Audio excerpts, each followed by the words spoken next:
Olá pessoal, tudo bem com vocês? No vídeo de hoje vamos falar sobre um assunto muito importante para quem quer investir na Bolsa de Valores. Diferente do que muitos acham, o mundo dos investimentos não é um cassino, onde você realiza uma aposta e conta com a sorte para ganhar. Pelo contrário, é um lugar onde você multiplica o seu patrimônio sim, desde que seja realizado um estudo nos fundamentos do ativo que você deseja investir. Então, para desmistificar um pouco esse mundo, vamos falar de ações.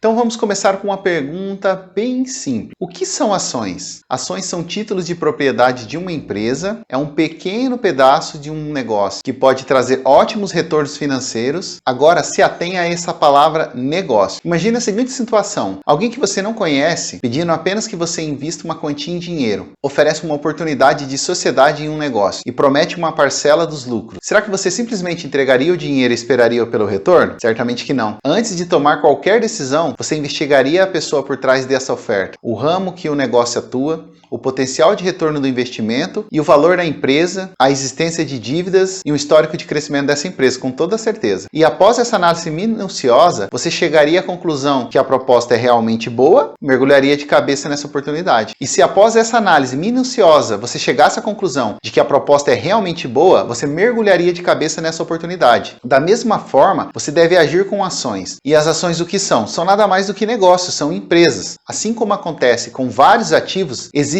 várias maneiras de se avaliar uma ação, se ela é boa ou não. É possível você utilizar diferentes métricas para fazer a avaliação desse ativo. 5 fundamentos básicos de avaliação de ações. Nesse vídeo eu vou escolher uma ação para usar como exemplo. E a ação que eu vou utilizar é a CETEP, Companhia de Transmissão Energia Elétrica Paulista, a TRPL4. Lembrando que esse vídeo não é uma recomendação de investimento, é apenas para educação e estudos. Vamos então para o primeiro fundamento, que é P sobre VP. P sobre VP é a relação entre o preço da ação e o valor patrimonial por ação. Essa métrica indica se uma ação está sendo negociada no preço justo em relação ao valor dos ativos da empresa. No caso do VP, que é o valor patrimonial por ação, é calculado dividindo o patrimônio líquido da empresa pelo número de ações em circulação. O patrimônio líquido é um valor contábil dos ativos da empresa menos as suas obrigações. Por exemplo, se uma empresa possui um patrimônio líquido de 100 milhões de reais e 10 milhões de ações em circulação, o valor patrimonial dessa ação vai ser 100 dividido por 10, que vai dar um valor de 10. Agora, se o preço de mercado da ação dessa empresa for de R$12, o P sobre VP dela seria 1,2, porque você dividiria 12 pelo 10. Nesse valor de R$12, quer dizer que o mercado está disposto a pagar 1,2 vezes o valor patrimonial por ação dessa empresa. No exemplo da CETEP, o P sobre VP dela está em 0,89 no momento que eu gravo esse vídeo. Para cada real do patrimônio líquido, você está pagando 0,89 centavos. Outro exemplo, você vai construir uma casa num bairro X, 60 metros quadrados, 2 quartos, sala, cozinha, banheiro, lote de 250 metros quadrados e o total que você vai gastar para construir vai ser 100 mil reais. Aí nessa mesma rua você encontra uma casa do mesmo modelo que você queria, igualzinho mesmo, sem tirar nada. Só que ela, em vez de estar custando 100 mil reais, ela está custando 89 mil reais. Aí vem a pergunta, o que você prefere? Pagar 89 mil reais numa casa que já está pronta e sair do aluguel imediatamente? Ou esperar de 3 a 6 meses para construir, passar raiva com pedreiro, pintor, engenheiro e tudo mais que uma construção faz? Toda certeza você escolheria passar raiva. Claro que não, né? Vamos para o segundo fundamento. P sobre L.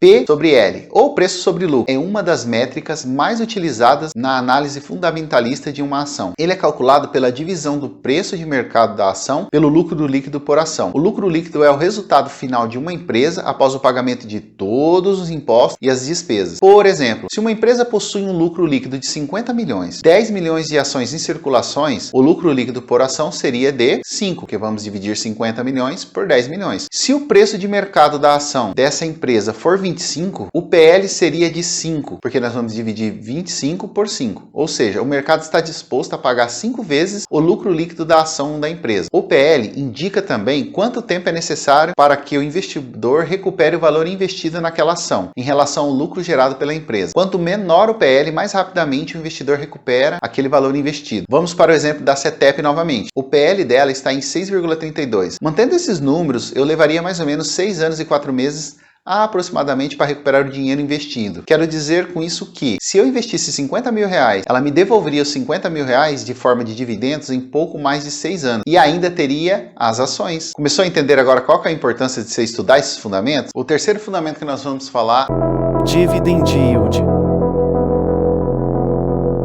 Dividend Yield é uma métrica utilizada para medir a rentabilidade de uma ação em relação aos dividendos pagos aos acionistas. Ele é calculado pela divisão do valor total de dividendos pagos pela empresa durante um período pelo preço de mercado atual da ação. O resultado é expresso em percentual. Por exemplo, se uma empresa pagou R$ 5,00 de dividendos durante um ano e o preço de mercado da ação é R$ 80,00, o Dividend Yield seria de 6,25%, porque nós pegaríamos os R$ 5,00, dividiríamos por 80, daria um valor de 0,0625 e multiplicaríamos por 100 para poder transformar em porcentagem. O Dividend Yield é importante para os investidores que buscam a renda passiva por meio de investimentos em ações. Empresas com Dividend Yield geralmente são vistas como mais atraentes para esse tipo de investidores, pois elas já distribuem uma porcentagem maior dos seus lucros para os acionistas. No entanto, como sempre eu gosto de frisar, nem sempre um dividend yield é um indicador de uma boa empresa, já que algumas empresas podem distribuir dividendos além da sua capacidade de pagamento, além da sua capacidade financeira. E o que é mais sensato é você olhar o histórico desse pagamento de dividend yield, pelo menos 5 anos. Assim você vai ter uma noção melhor do panorama dessa empresa. Vamos pegar de novo o nosso bode expiatório aqui do vídeo, a CETEP. Mas antes de seguir, uma curiosidade aqui. Você sabia como surgiu essa frase usada como bode expiatório? Na verdade, o termo bode expiatório ele tem origem nas práticas religiosas antigas, em que um bode era escolhido para ser sacrificado em rituais de purificação. Na tradição judaica, por exemplo, era costume escolher um bode para ser carregado com os pecados do povo e solto no deserto. Rapaz, tá pensando o quê? Aqui também é cultura. Então vamos seguir com a CETEP. Ela tem em média nos últimos 5 anos 8,23% de um dividend yield. O dividend yield é até bom, viu? Vamos agora para o quarto fundamento. ROI. O ROI é o retorno sobre o patrimônio líquido da empresa. Essa métrica indica a capacidade que a empresa tem em gerar lucro a partir dos seus próprios recursos. O ROI ele é calculado pela divisão do lucro líquido da empresa pelo seu patrimônio líquido. O patrimônio líquido é o valor contábil dos ativos da empresa menos as suas obrigações. Vamos para mais um exemplo. Se uma empresa possui um lucro líquido de 50 milhões e um patrimônio líquido de 500 milhões, o ROI seria 10%. Por quê? Você dividiria os 50 milhões pelos 500 milhões e multiplicaria por 100 para poder ter o valor em porcentagem. No entanto, sempre é bom lembrar que nenhum desses indicadores deve ser avaliado sozinho, tem que ser num combo. O ROI alto nem sempre é um indicador de uma boa empresa, já que algumas empresas podem alcançar um alto ROI por meio de dívidas excessivas ou alavancagens, ou práticas contábeis bem duvidosas. Qual exemplo será que nós temos recente, hein? O quinto e o último fundamento: dívida líquida sobre EBITDA.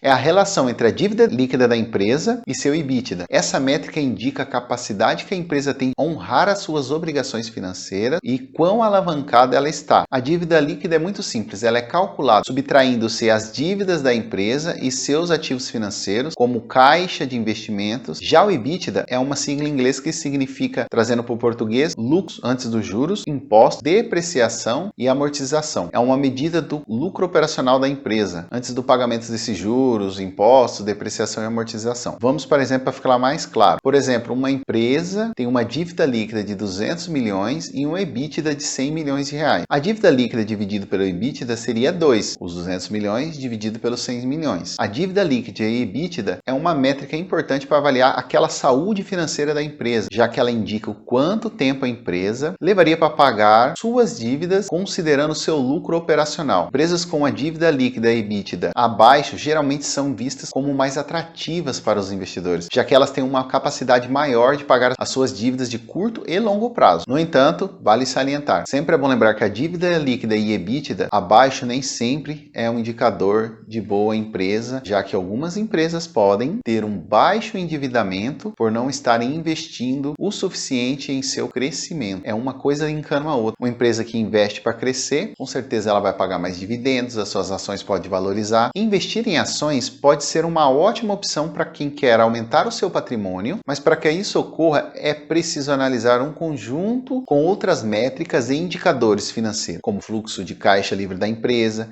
e sua perspectiva de crescimento futuro, antes de tomar qualquer decisão. Sempre ficar de olho se os fundamentos dessa empresa se mantêm. Desse modo você vai evitar qualquer surpresa. Todas essas informações você consegue no site do Investidor 10. Eu vou deixar o link aqui na descrição desse vídeo. Bom, espero que esse vídeo tenha agregado algum conhecimento a você. E se sim, deixa o seu like, se inscreva no canal e ative as notificações. Dessa forma você não vai perder nenhum vídeo novo no canal. Se você tiver alguma dúvida ou alguma sugestão para o próximo vídeo, deixe nos comentários aqui embaixo. Pessoal, até mais. Foi bom estar com vocês. Tchau!